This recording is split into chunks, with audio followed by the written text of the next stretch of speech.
Oh. Shit, son. Ah.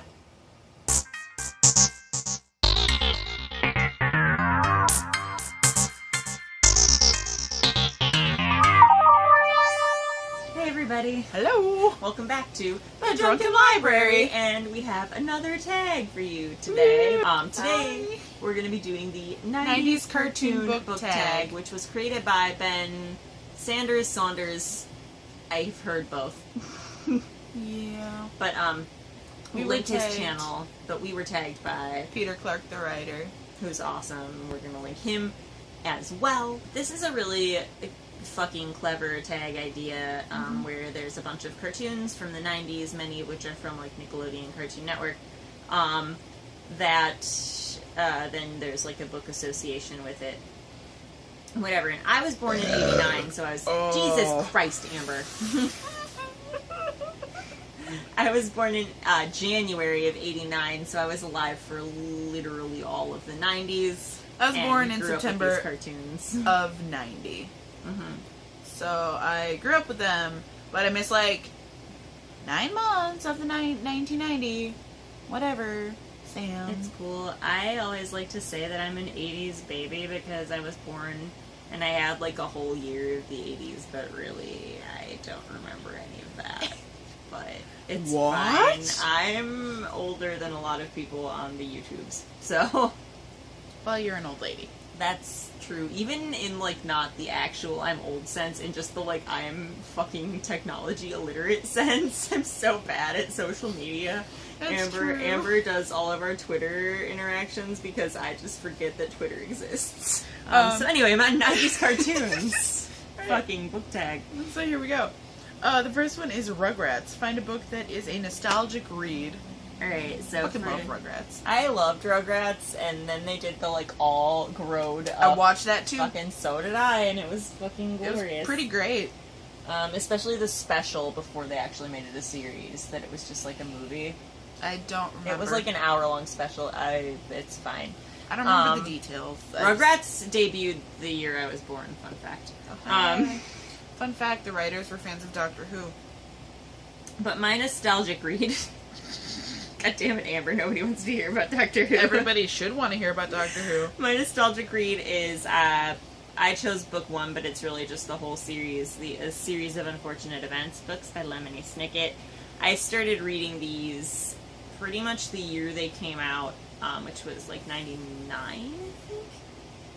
And I love them, and they still hold up. I've been rereading them recently, and because I never finished the series, but they're great, and I love them. Face is great, and I love them. Oh, thanks. I think. I went with Props. I went with Hatchet by Gary Paulson. I explicitly remember reading this in 6th grade, my English class, and I just really liked it. It was fun, and I enjoyed reading it, and the entire time I was reading Lord of the Flies, I kept thinking about this, and I didn't have a copy, and I was like on a mission to find it, and then I did, and Sam bought it, but then I already had it, so then she had a copy, and then she got an extra copy, so now our friend has a copy, and everybody's just got Hatchet now, and I need to reread it soon, so that's Yeah, my now answer. that every fucking damn body has a copy. Mhm. Yeah, fucking damn body is what I said. This is a phrase. Number 2, Doug, which was like my shit back in the day. I watched it, I just don't remember all the details. Oh, it's so good. I was Quail Man for Halloween like 3 years ago, and also probably 2 years ago. I was Quail Man for Halloween a couple times, but it was great. Find a book about growing up. Oh yeah, this is what I picked for that. I forgot. Amber doesn't remember her decisions From in like life. a couple hours ago. It's fine. Okay, so I picked Uglies by Scott Westerfeld.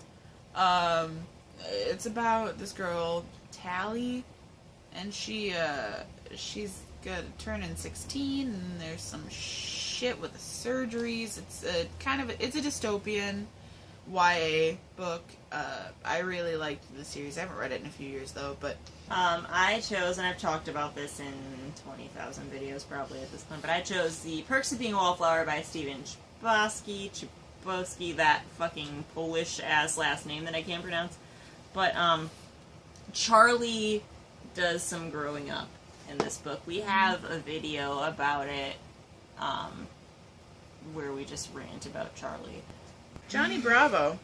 Find a book whose main character you don't like. You guys, I've talked about this in probably our last 5 videos. I talk about this a lot. I talk about this in a video. You talk about my feelings about this in a video. The Best Friends Day. I adore this book. It's amazing. It's an amazing book, but this fucking protagonist, okay? I just want him to go die in a stupid little fire with his stupid little preteen face. He's just the fucking worst. I hate him.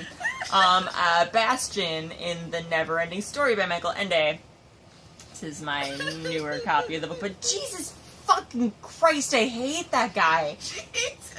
He makes the worst decisions. He whines about everything. He's a little fucking bitch. Alright, I have to answer. So I picked Jane Eyre, and, the fucking, Jane Eyre and Rochester, both of them. Rochester is the fucking worst. Rochester is the fucking worst. Like, oh, hey, my wife's kind of crazy. Let me just lock her up in an attic. That's normal. Spoilers! Alright, yeah, hey. We have a video about that, too. Yeah. Well, Hey guys, we filmed a lot of videos about a lot of shit. she does a lot of shit, and she makes some decisions, and I'm just like...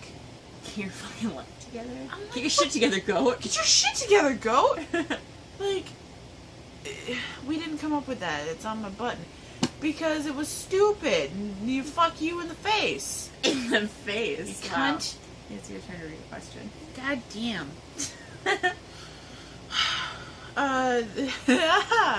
The next one is South Park. Find a book with questionable humor. Well, shit. My family's just don't watch this video. I don't know if most of I don't know, your mom and your stepdad do.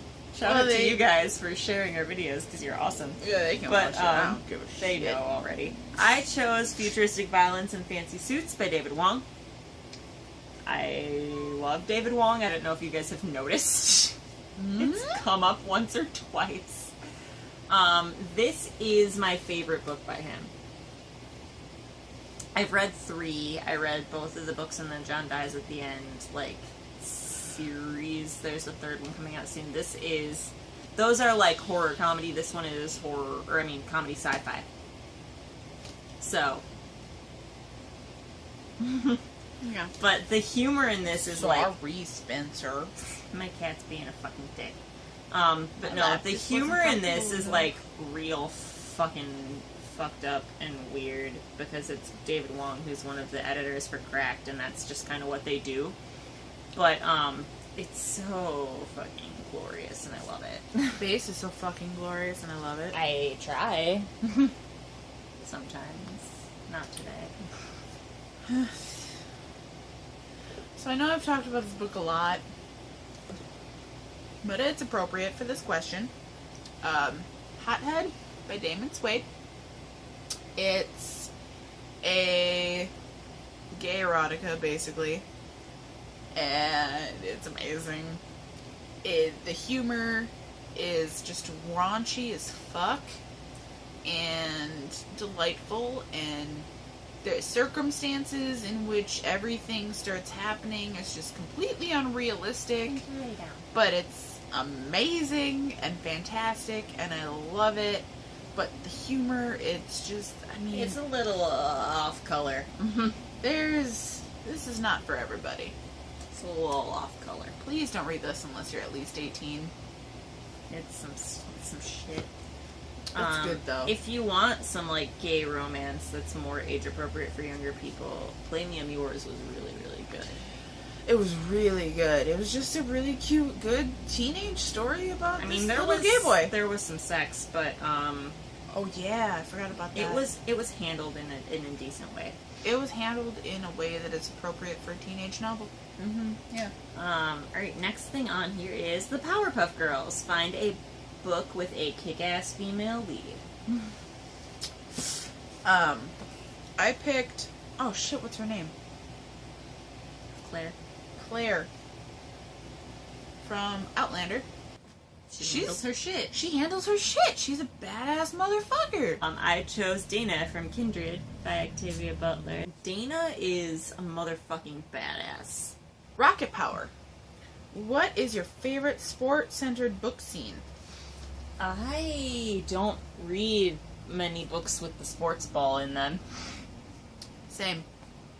But I chose The Basketball Diaries by Jim Carroll. But he played basketball, and basketball, like the scenes where he's playing basketball, are like the little beacons of positivity in this very, very like fucking dark, fucked up shit.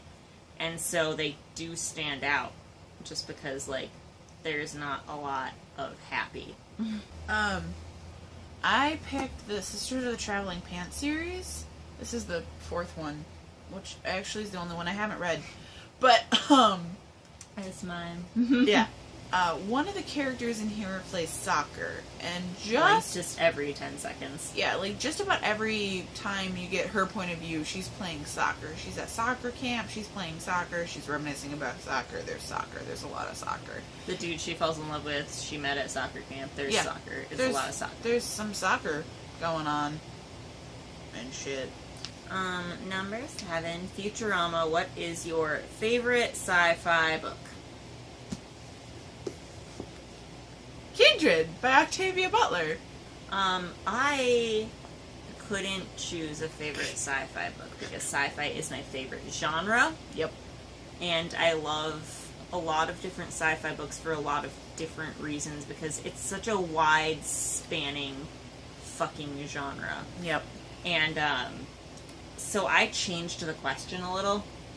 Which is appropriate for you. Instead of favorite sci-fi book, because that just can't happen, I would have chosen, like, a shelf in my fucking bookshelves. She has a whole shelf. I do, I have a sci-fi shelf.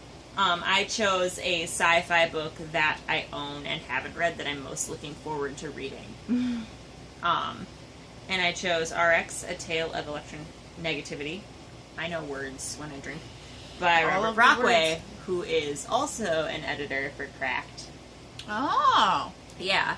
And my boyfriend bought me this around the same time he actually bought me that David Wong book, the Futuristic Violence and Fancy Suits one.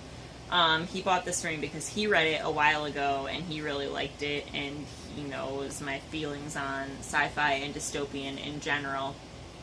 And he thought I'd really like it. And I've been meaning to read it for like months now and haven't gotten to it, and I'm really excited to read it. So that's what I chose for that. But this favorite sci-fi, that was just not happening. Yeah, no, she wouldn't. Like, we got tagged in this, and I was just like, I can't pick one, Amber. She was having a fucking identity crisis. Alright, and then the last question, which was an additional question created by Peter, is Angry Beavers, which I have never actually seen. I watched it back in the day. So it's find a book that you have a love-hate relationship with. Alright, so I chose a book that I hate every individual element of this book. I hate the characters, I hate the setting, I hate the time that it takes place, I hate everything about it, but it comes together in a way that just makes me love this book. And it is Eating the Cheshire Cat by Helen Ellis. And I originally picked it up because of the fucking title. And so they're coming of age, and they're all fucking bitches, and their families are all fucking crazy, and just, like, everything about these characters and their lives is just, like, horrible. But this book is just fucking glorious. I've read it multiple times. I picked very specifically Harry Potter and the Order of the Phoenix, the 5th book in the Harry Potter series. I love the Harry Potter series. It's great storytelling. This book, very specifically, has a lot of very important shit. A lot of very important shit. However, I hate it. He's like Bastion stupid. He's like Bastion stupid, plus hormones. It's bullshit. Umbridge is a fucking... Fuck. Vagina disease. Like... Vagina disease. So that was our 90s cartoon book tag thinger majigger. Yeah. So we're gonna tag a couple of people, and by a couple we mean like two. One of them is Al over at Bookish Bastard. She's awesome. Pretty fucking delightful. We wanna see your take on this. And then we're gonna tag Monse over at From the Rejected Manuscript. Yeah. Is I think the channel name? It's a fucking sweet ass channel name. She's awesome, and we would love to see her take on this. Yeah. So, if you guys want to do it, y'all should do it. If you guys haven't heard of these channels, go check them out. We'll have the links below. And that's it for us today. Yeah. Have a great day. Bye.